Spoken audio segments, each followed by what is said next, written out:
Yeah. All right. So we're here with Matt and Sammy, and we're at Wadapalooza. Actually, it's been a phenomenal event. This morning we had a little bit of rain, so we're taking a couple minutes out of our day to talk about two things that I was really excited about.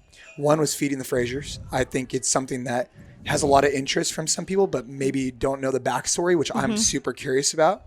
And the other was most recently you guys' USO Tour. So, Matt's been on the AMRAP Mentality podcast, and the episode's done really well. He's really shined some light on his past and what he's gone through and his mindset. But I'd love to start off, because we have both of you guys here, how did Feeding the Frasers get started? Like, what is Feeding the Frasers? Because I love it. It was an accident.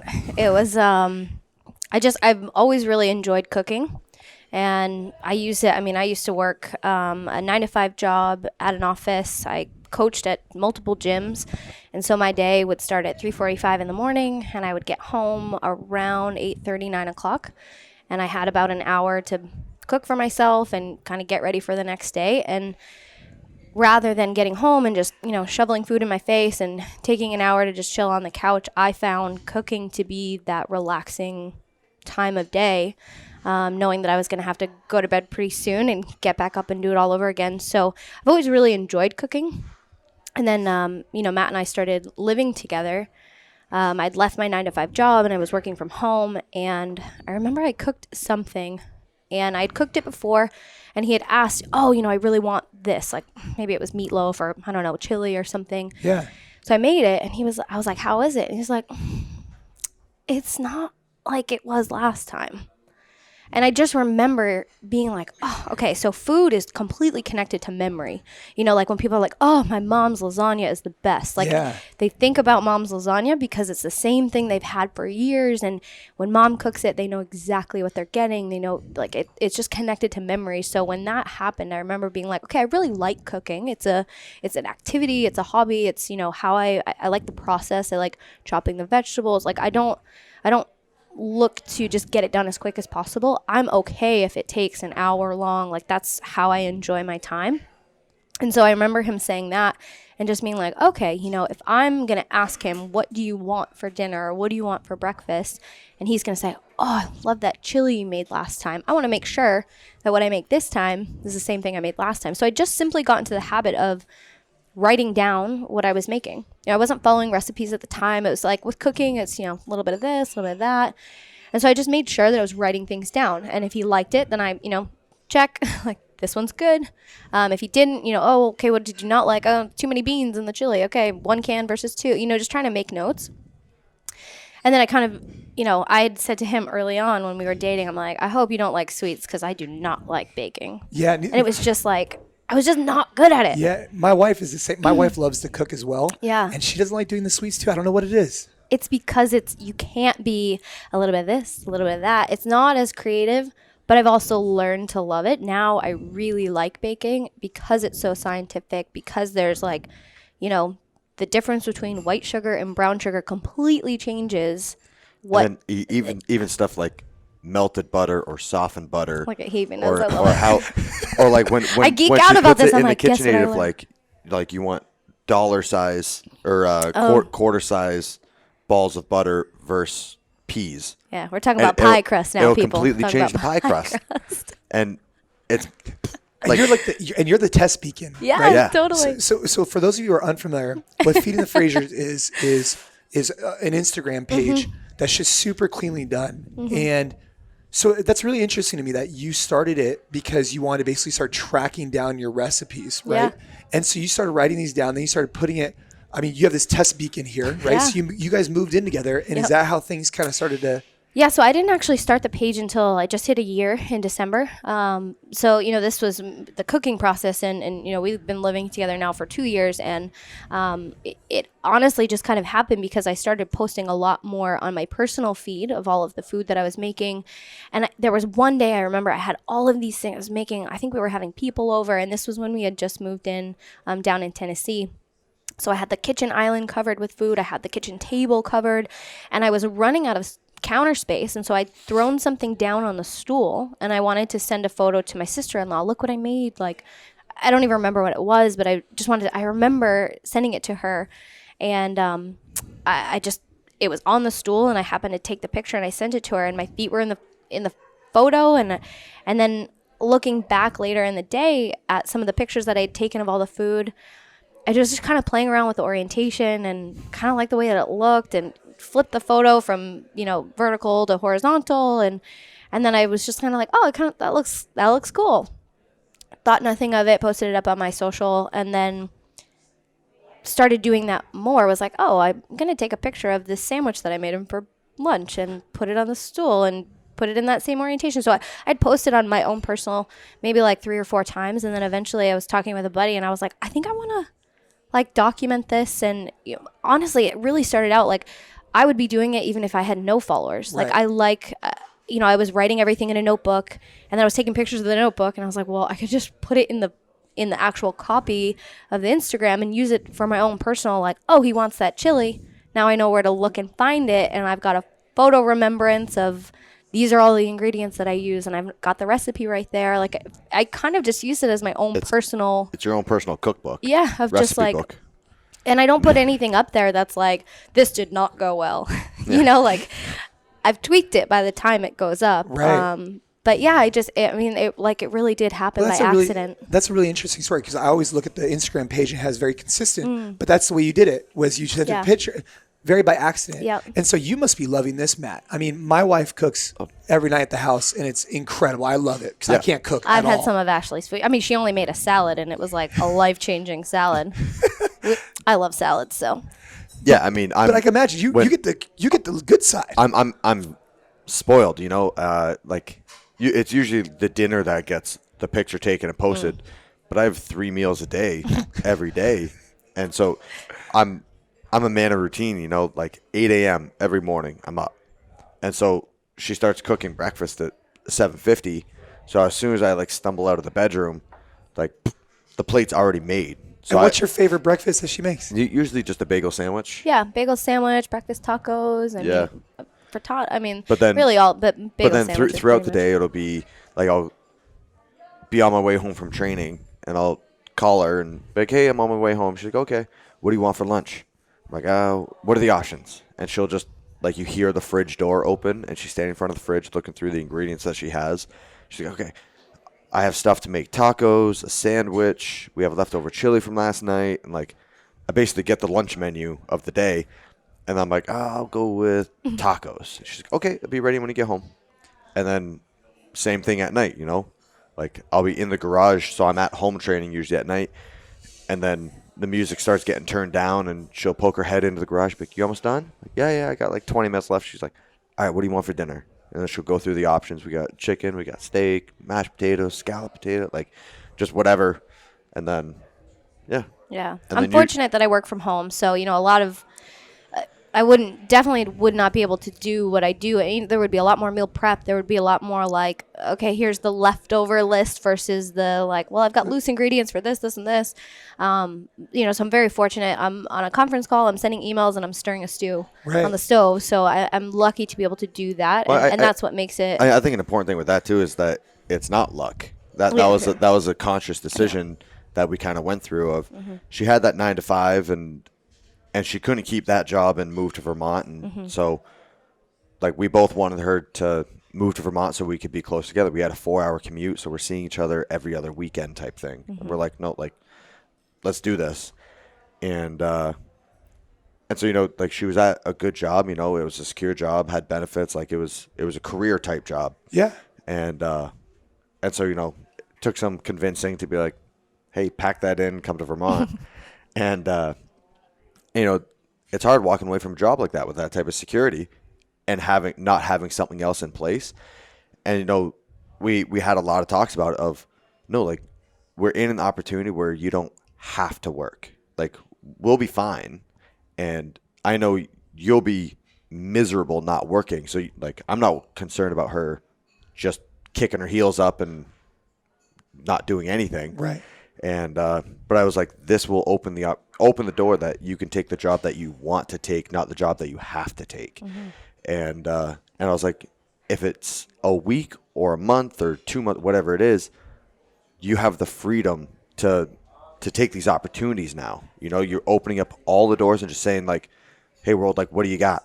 And I think I mean, that's exactly what happened. And- As soon as and you it was make yourself literally just- available, it was like, hey, well, what about this? And it was like, I could learn how to do that. Well, and you guys seem really happy with where you're at. I mean, you're engaged, right? You obviously the cooking thing is exceptional for this guy. I mean, he's training hard, and then And it's great for me because, you know, I'm learning, you know, Yeah. and I get an opportunity now. I mean, somebody the other day asked me like, oh, what type of books do you like to Right. read? And I had to stop and think for a second. I'm like, I've read, you know, some traditional books recently. It's not that I've never read, but I'm not like, oh, I love getting into a mystery novel or, you know, like, Right. and then I thought to myself, I have collected numerous cookbooks. I read food blogs. Like, I mean, if I'm not cooking, working, I'm reading recipes and understanding ingredients. And so it's like, I've now started using like, oh, what do you read? I read cookbooks. You know, it's Well, like, it's funny. that's valid. Yeah, well, it seems like you have a passion for it. Yeah. I mean, again, I look at my wife and she has a passion for it. She gets these new books. Right now, we're both doing keto, which you know is interesting. Yeah. But we're looking at these different cookbooks because you get inspiration. But Yep. because you didn't have any formal training in cooking, you just No. grew an interest for it. Yep. You found that you enjoyed it, and now you've built it into this Feeding the Frasers. And so, where do you want to take this Instagram page? Because it seems like a lot of people enjoy seeing what you guys are eating together. Yeah. I think it's a combination of things. One is I think the page is very clean. I think the recipes are, you know, simple. I don't know much about cooking, so I'm not going to talk on that point actually. But I think people actually want to know, like, what is this guy who's at the top of the sport for so many years eating? Yeah. And you're really putting out the food. And so where do you see this going in the next, I don't know, year or two, couple years? I mean, I would love to. A lot of it is, I mean, you guys are content builders, and a lot of it is just planning out the content. I would love to get more involved with actually showing the cooking process, or, you know, whether that be one day a week on story. Just, you know, it's just a hard balance with, like I said, I'm on a conference call answering emails and preparing these recipes. So it would definitely take a little bit more of separating the work-life balance of it all. And I'm working with a very limited time frame. I use natural light only, so that's 11 in the morning, you know, 10 in the morning ish till about 3 p.m. So it's like, if I know I want to photograph something for dinner, he ends up getting the reheated version sometimes. It's so at comical, dinner like- time. like sometimes like if the day just gets pushed around and like she's like, no, I was going to make this for dinner, and then she's finishing it up like a little bit too late in the sunset. It's ruined. I didn't get Like- the photo. like shit. Really? Yeah. Have you actually not thrown away? You guys have ate it, but Oh, yeah. have you actually not done a picture Yeah. because the lighting wasn't appropriate? Yeah. Oh, absolutely. So yeah. for the Yeah. record, any of these like treats that she makes, anything, she'll make a cheesecake and then have no interest in eating it. I mean, I have interest. Let's be real. I mean, the interest you is have an there. interest. I just Oh, I have eat to be a little I more eat controlled. all of it. I eat anything and everything Yeah. she makes. But it's unreal how many meals. Like we'll have 10 people over at the house. She'll cook for everyone this extravagant meal, It's my favorite. and then like everyone's eating like steaks, cheesecake, like just amazing stuff, and we're all telling her how amazing. And she'll literally sit down with a salad bowl of lettuce and just like watch It's not everyone just else lettuce, guys. eat. No, but like I just like to chew. yeah, I just like I'm a volume eater. But is that because for you that's in line with your nutrition goals? I'm a you know little, you need to I'm eat a this. little pint. Like I put on a pound, and it's like a chihuahua gaining a pound. You know, like it just shows a little different. I would rather sacrifice that and be a little bit more controlled with my nutrition. I don't have the time nor the interest in training all day to be able to eat whatever I want. So I'm totally cool with, you know, every once in a while being like, yeah, I'll have one of those cookies that I made, but I don't need it all the time. So I get where you want to like maybe switch up the content a little bit, grow it that way. Yeah. I want to kind of pivot because that's interesting. The Feeding the Frasers, if people haven't checked it out, they should. It's an interesting page, Yeah, and it's thank a part of your guys' life, which I think it really connects you to, you know, on another level. Yeah. Right? yeah. It has to be the number one question I get asked of, what do you eat? Like what diet are you What do you on? follow? Like paleo, Yeah. zone, you know, Yeah. whatever it is. And I'm like, Feeding the Frasers. Like Whatever Sammy puts out. Yep. that's literally, that's not set up. That's not staged. Like that's what the food she's making for me while I'm training. Yep. That's what I'm eating. Now, what if you weren't training? Like, if If I weren't training, right. like I have to like so right now when I'm not training, I don't care. I'm happy to gain weight. I'm happy. And then once I start training again, I kind of naturally shed some fluffy stuff that I picked up in the off season. But I do that because I know I'm going to go back to training. It's going to happen. I'm going to get back in shape. Once my sports career is over, I'll definitely have to throttle back on the diet, because once I'm done competing, I'm not going to spend 8 hours a day in the gym. Right. You know, like. So where do you think the diet would go? Let's just say you were done competing in 5 years. Where do you think the diet would shift to, if you had to say? I mean, it'll probably just be, I think for starters, a lot less calories. Mm-hmm. Like right now, it's just force feeding myself all the time. And then be like, probably cut out a lot of like just the treats, the desserts. Because right now when she makes a cheesecake, I treat it like a pizza, where I'm like taking like a full quarter of it, putting it on my plate, and then usually later I'm going back for seconds. You might have to get a little bit more on my schedule of like, I'll have one, but then I don't need one tomorrow. Since Dubai until now, you know, it's been a month now. It's like, if I'm not hungry, I don't eat. And then when I see something that looks delicious, I don't care what it is. Right. Because I'm like, no, I'm intentionally treating myself, turning off these concerns, because I know I'm going to have them again in a week. So once that light at the end of the tunnel isn't there, of like, in a week, I'm going to be back to training 8 hours a day. In a week, I'm going to be back eating healthy. I'm going to have to rein it in just so I don't blow up like a blueberry. Yeah. So I want to pivot a little bit to the USO Tour. I think that was something that, for me, just looking at it from the outside in, was probably one of the coolest things that any CrossFitter has had an opportunity to do. And I want to know a little bit more about it. How did it come to be? And what was that experience like? Because I didn't see that much on social. I probably could have paid more attention, but I didn't see that much. We didn't put much out. Yeah. Yeah. I mean, with the long days that we had, and a lot of it was, you know, like, hey, just, we're not telling people where we are until after we've left and all that. And you know, it was like, we didn't have Wi-Fi, all those things. So I think a big thing too was like, you know, half the stops you bring your bags with you, half the stops you don't. And then like temperature change. So it's like, sometimes, like if you put your phone in your coat and then it goes from 40 degrees to 90 degrees, you're leaving your coat and you're like, oh crap, I left my phone. And they had media people there documenting the entire trip. So it was kind of knowing, all right, well, we can't post this stuff right now anyways, like with our location and details of it. But when we get all of this media back, then we can post it and document it down the road. Plus, some things are cool to like just be able to have the conversation about, which is awesome. I mean, which is why I want to talk. We're for sure definitely, you know, happy to share stuff on social media. I think between work and I don't know, it's definitely just not really Matt's thing, and I've kind of fallen out of a lot of social media stuff. Managing Feeding the Frasers, like I just sitting here talking about it, I'm like, oh my gosh, I haven't posted anything since we've been here. I've just been so busy working. So, you know, we always opt for, if someone wants to know, we'd much rather just be able to share it with them in person and talk about it and answer their questions, versus people just coming up and being like, oh yeah, that was really cool. Right. And then you're like, okay, cool. Like conversation's over at that point because they're already clued in. So yeah, I mean, it happened so last minute. So we were already in Dubai, I think, and Matt got an email. Yeah, we went to Dubai for the first qualifying, the first sanctional. I think we went about 2 weeks early before the competition, just get acclimated to the time change, the weather, everything. And I literally just got an email that was kind of like, hey, Matt, my name is so-and-so. I'm in charge of lining up the Christmas USO Tour. Do you want to do it? And it was pretty, yeah. I mean, we really didn't know what we were signing up for, which is amazing. They can't give us details. Like, that's all like classified information. I think we got a couple names of people that were doing it. But even that was fairly limited. So we literally had no idea. Like they didn't say like, we want you to work out at every base, or like we want you to give a speech at every base. It was just like, we want you to do the USO Tour. Right.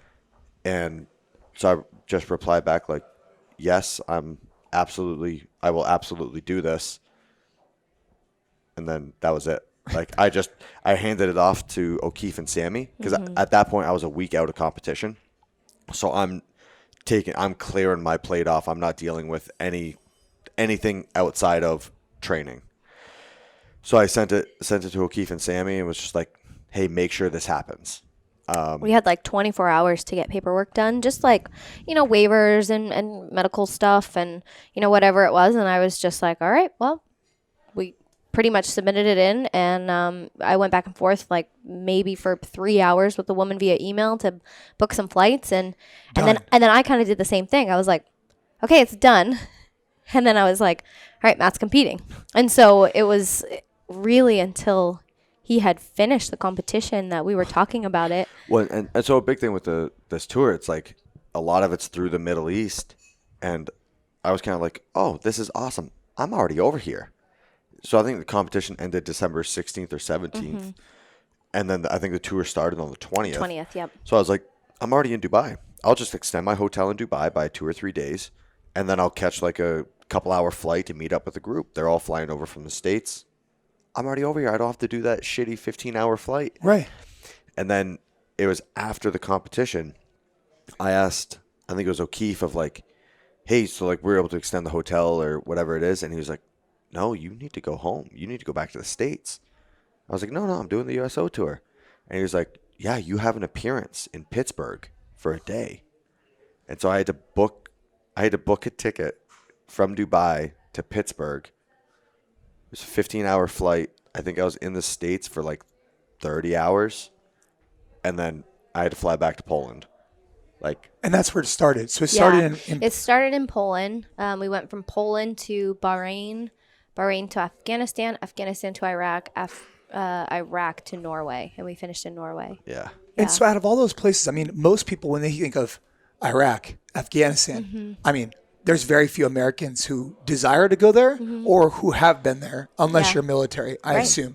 So you guys were able to go in there beyond these military bases. What was that experience like? I mean, I know you went on a lot of planes. It was like plane, trains, and automobiles, right? Yeah, basically. But what was the experience like when you actually landed in these areas? I mean, what was the receiving like from the group? What did it look like flying in? I mean, I'm super curious. So, I mean, I think the general, like, people were pumped that we were there. You know, that every individual had their favorite person that was on the tour that they're looking forward to meeting. But everyone was just excited we were there, thankful. Like, it was the Christmas tour, so, like, everyone's kind of like, we're away from our families, Christmas time. I've never had a more festive Christmas, I will say. They decked out, like in, they call it the DFAC, which is like their cafeteria. They, like, every stop that we made, it was decorations upon decoration. Like, I don't know, we just didn't decorate like that growing up. Like, you have your Christmas like trees tree and lights and all kinds of stuff. Everything, like every square inch of just like the mess hall was just decorated and super festive. So for me it was definitely the most festive Christmas I've ever had, even being away from home. But yeah, so it was over 5 days. We went to 10 different bases. It was 6 countries, 10 bases. And so there was 2 days where we did 3 stops each day. Yeah, that was Christmas Eve and Christmas. Yeah. We tried to hit as many people. And you're as flying in military planes and helicopters? There's absolutely no way that could have been done on commercial. I mean, we never went through a security line. It was just like you landed on base, you walked off the plane onto the tarmac, and then you're just on base. Like so it's like a 200-meter walk to wherever we were going. Step off the plane, and there's a bus right there, and they're like, get on the bus, we're going. So from a security perspective, I mean, did you guys notice anything different? I mean, was it? We were with the top military. We were with the Joint Chief Staff. Whatever. So like, we were protected. Yeah. And then like even the guys like that are around him, they're like just like there to carry the suitcase, and it's like, oh yeah, I'm an active Navy SEAL. Like, this is just what my gig for this week. Right. But yeah, so I think we went on 4 or 6 aircrafts. Yeah, 4 different aircrafts. So the long trips were on Air Force 2. So that's like. So what's Air Force 2 like? I mean, were you guys able to? Do they have some, it was like the. Was it gold like toilets and flying? What I would imagine flying in the 70s was like, except without cigarettes. like big comfy chairs, and it was, I mean, it was just, I think too, the point of the trip was that you were together with these people for 20 hours a day with just the travel and what you were doing, and then like a small break for sleep, and then you were back up again, and so everyone was just kind of like standing, like we were playing games. There weren't like any rules on a regular aircraft. Yeah. Like they're like, hey, we're about to take off, so like buckle your if, seat. if you want to sit, you should. But Definitely then, a little looser. like as soon as we're in the air, it's like someone busts out a Monopoly board and like we just We were take playing over Monopoly, an we were entire playing Heads section Up. of like sitting on the floor. And I mean, like talk about just an awesome, like I'm sitting there with Sam and I, and we're playing Monopoly against Kelly Pickler and Sean White.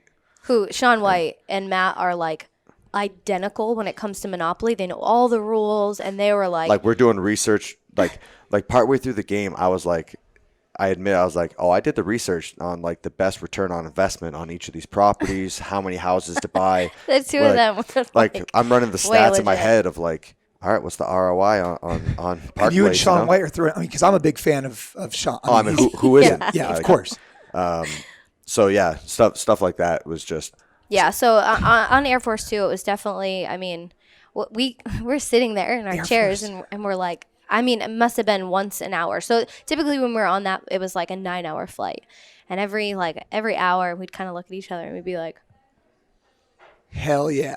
like all of a sudden it set in we're again, like, and we're yo, like, we're on this Air is Force 2. happening. No, Like there's a I mean, phone next to you, and I'm like, we could dial in to the, like that's a direct line to the White House. We could just like, pick so- up the phone. So everyone, like, we're on the plane. Everyone's just like on the Wi-Fi doing whatever, and then everyone's Wi-Fi quit at the same time, and like like that happens, and you kind of lean forward, look at like another row, like, yo, did your Wi-Fi just quit? They're like, yeah. All right, so it's not my phone, Right. And then one of the guys that's with us the entire week comes back, hey, sorry, he had to take a call with the president, so he shut down the Wi-Fi, and I'm like, you're on the phone with Donnie right now, like, and I'm sitting there. I want to be like the younger brother, like taking the receiver off the wall and like you hold it upside down and be like, So they can't hear you Yeah, breathing. cover, Hey man, cover the, yeah. and just listen in, But so I mean, it was stuff like that. Like when that would happen, I would kind of look at Sam and be like, how did we get here? Right. I know. Like, I mean, well, I'm sitting here being like that's a really cool experience you guys will Yeah. have with you for the rest of your lives. And so, is there anything like just to kind of like summarize the tour? I mean, I imagine the groups were amazing. Your Yeah. talks. I mean, I imagine it was just a lot of love, and especially during Christmas time. But like anything that happened that was just kind of like super unique. I mean, the Wi-Fi thing's cool. I mean, Yeah. like the different planes we got on. So like one of the stops was on an aircraft carrier. no. And That was that but- was but- my favorite But stop. there's too many of us to helicopter us in. Like that's the easiest way for them to get in is just load into a Black Hawk and they land you.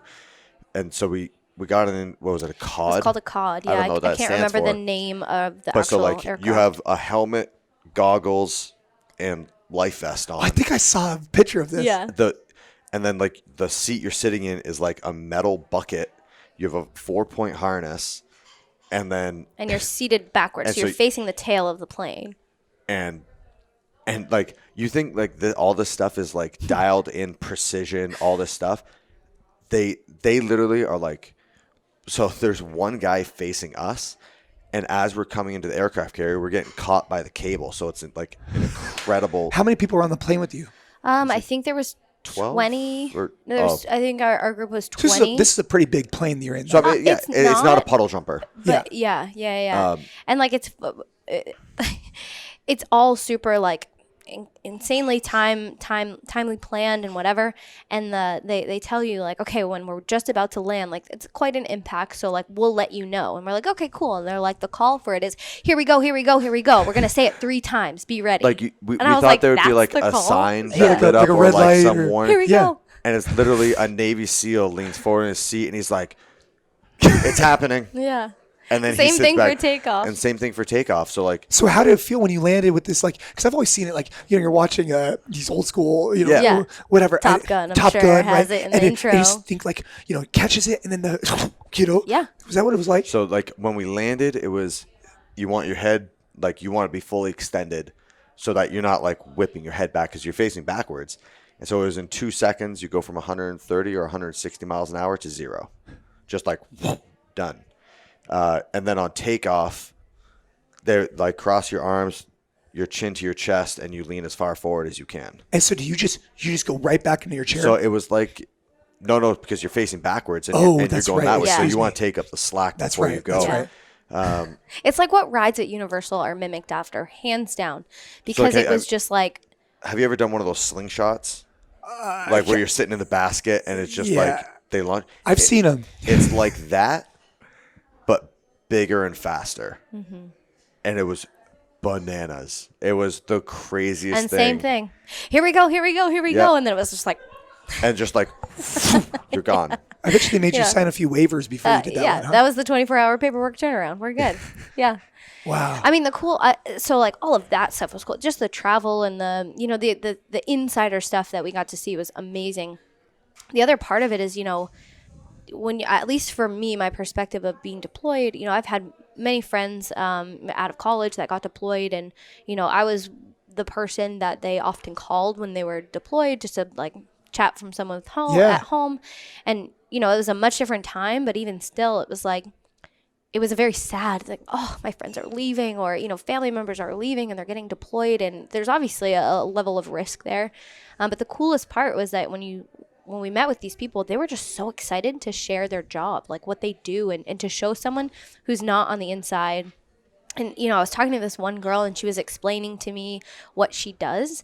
And it was all very technical, and all of the lingo was very, you know, like very military. Yeah. And she could tell that I was kind of like, oh, okay. Uh-huh. Yeah. And she was like, basically, I'm the post office.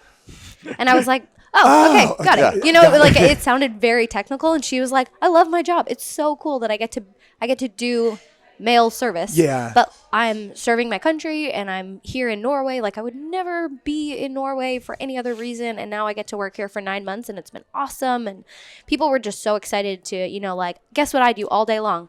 I press this button. Yeah. And that's it. And they were like, do you want to press the button? I Sure, imagine the I'll way it press is, the like, button. they feel like they're kind of like not on an island, but kind of on an island. 100%. And these like new people came Yeah. in, and you guys are actually interested in them, Yep. and they're interested in you. Yeah. And Well, so I it's- imagine it's like It's one thing That's to, really you know, cool. like think about you go to work all day and you get home and you're like, Ashley, I had a great day at work. I met with this person. I did this. And it's one thing to tell someone. It's a complete other thing to show someone, you know? And so it's like, take your daughter to work day. How cool is it to see what dad does all day long? And Right. it's the same thing. Now they have people, you know, they call home and they're like, hey, this is what I did today. And there's that sense of, once again, like I kind of did, like that glaze over of, oh, cool, but you don't get it. And then you see it. And, you know, especially when we're talking with people, like we both put on the bomb squad suit. And, you know, that's the guy that was, I mean, he has to wear that thing every day, all day. It is not cool for him. And I'm like doing a jumping jack in a 95-pound suit. And I'm like, this is so cool. And he's Right. like, I guess it's cool. Yeah. You know, like validates their job, makes them feel good. That's awesome. totally. Yeah. So it was That's so just cool. cool for like to share that with them. And you could see how pumped they were to just show off their toys and to show off like, yeah, this is, you know, when we were on the aircraft carrier, they were, you know, we had been a couple days in now, and you're herding cats. Like these guys did an amazing job. The USO organization and the Joint Chief Staff, their team, they were awesome at coordinating everything. But you know, then you're working with everyday people that are like, oh, 8 o'clock, well, I'll be down there at 8:05. You know, and so there were some mornings that we were a little delayed in our start times or whatever. And for the morning of the aircraft carrier, they were like, listen, like, we have to be super on time Like because if our we're land. late, we're interrupting other missions. Yeah, so they were flights like, coming and going type this thing. is an active aircraft carrier, and they have missions that Right. they're going on today. And so our land time and our takeoff time, there is no window for error. We have to be on time, because if we're late, now you're delaying You're impacting legit other stuff. people. And Yep. it was Yeah. like, you got a sense of like, oh, right, they're actually doing work. Like Right. we're here having fun and we're all, you know, gaga over some of the things that we're getting to experience. But I think that was a really cool, like, grounding moment. I love it. Yeah. I mean, there's so much to be. Like, that's a huge honor that you guys were asked to go, and it's a huge Absolutely. honor that you guys were. I mean, that's just really cool. I'm glad you guys took that experience. That's something you guys will remember Yeah. forever. I know we're at Wadapalooza. We got to get back to the event, but I just want to thank you guys for diving a little bit deeper Yeah, into thank Feeding the you. Frasers and the USO Tour, because I was so curious about it. I love that landing on the plane. Yeah. That's great. Here we go. Here we go. Here we go. Here we go. I can just totally see it, you know. And now that we're talking about it, right? A picture wouldn't have done it justice. The story Right. had it. Yeah. Totally. And so, if people want to find out more about Feeding the Frasers, Mm-hmm. Where should they go? Just Instagram. Instagram. It's the Feeding only Fra- thing I got going on. At Feeding the Yeah, Frasers. at At Feeding, Feeding the Frasers. Frasers. You guys also have your personal channels, I Yep. assume. Yep. At Sammy Moniz. At Matthew Fraz. All right. Well, guys, thanks again, and let's go have a good time. Yeah. Thank you so Thanks much. for having us.